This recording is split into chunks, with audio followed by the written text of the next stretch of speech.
بخاری صاحب، دہشت گردی پاکستان کے لیے ایک بڑا سنگین ایشو بن چکا ہے، لیکن اب تک بھی پاکستان کی پولیٹیکل پارٹیز جو ہیں وہ اس کو لے کر ایک پیج پر نہیں آ رہی ہیں۔ پی ٹی آئی اور ابھی بلاول بھٹو زرداری صاحب بھی یہ بات کر رہے ہیں کہ سیاسی حل نکالا جانا چاہیے، سافٹ میئرز کی بات کرتے ہیں، جبکہ کرنٹ گورنمنٹ جو ہے وہ اس کے لیے اونلی وے فارورڈ سمجھتی ہے آپریشنز کو۔ آپ کو کیا لگتا ہے کہ اس کا حل کیسے نکالا جا سکتا ہے؟ دیکھیے، بلاول صاحب نے جو کچھ کہا ہے، میں اس کو مطلب اس کی نیگیشن میں تو جانا نہیں چاہتا ہوں، لیکن بات چیت کا کون سا ذریعہ استعمال نہیں کیا گیا۔ سکسیسو گورنمنٹس نے، چاہے وہ زرداری صاحب تھے، اگر آپ کو یاد ہو، آغاز کیا تھا انہوں نے بلوچوں سے معافی مانگ کے کہ ہم ماضی میں آپ کے ساتھ جو کچھ ہوا ہے اس کی میں ایز اے صدر پاکستان آپ سے معافی مانگتا ہوں، ٹھیک ہے۔ پھر حقوق بلوچستان کی ایک تحریک چلی جس کے نتیجے میں بے پناہ فنڈنگ کی گئی، 22 بلین روپیز دیے گئے ان کو۔ اس کے بعد اگر آپ نے بھگٹی کے جو سرفراز بھگٹی ہیں چیف منسٹر، ان کے بیانات سنے ہوں، اس نے کہا یہ محرومی والی بکواس بند ہونی چاہیے، کوئی محرومی نہیں ہے، جس طرح دوسرے صوبوں کو رائٹس مل رہے ہیں اور فنانسنگ مل رہی ہے اسی طرح سے ہمیں مل رہی ہے، ایک بات۔ دوسری بات یہ ہے کہ ہم نے 4 مرتبہ ملٹری آپریشنز کے ساتھ ان فتنوں سے نجات حاصل کی ہے۔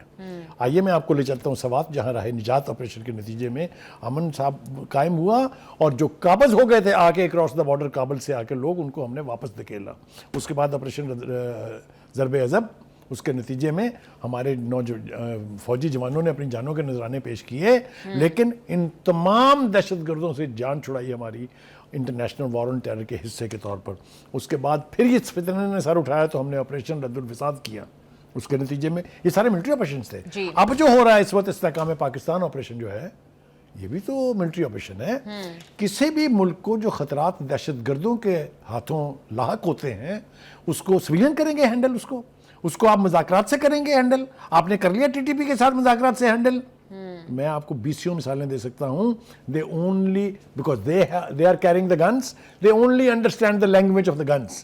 میں ریکال کروں گا جو ہمارے آرمی چیف نے کہا تھا کہ یہ 1500 سے 2000 بندے جو ہیں، یہ ہم سے نہ بلوچستان چھین سکتے ہیں، نہ ہم سے یہ کشمیر چھین سکتے ہیں۔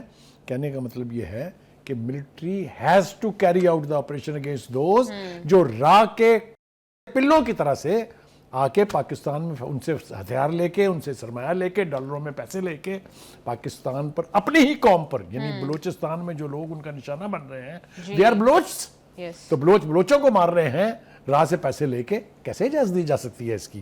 ہماری سوئی گیس کی پائپ لائنوں کو اڑا رہے ہیں وہ، ہمارے سی پیک کے ساتھ دشمنی کر رہے ہیں وہ۔ How can they be allowed to do all this? میرے خیال سے اس کو پوری قوت کے ساتھ روکنا چاہیے۔ اور بالکل بخاری صاحب، دہشت گردوں کے ساتھ مذاکرات ہو بھی نہیں سکتے۔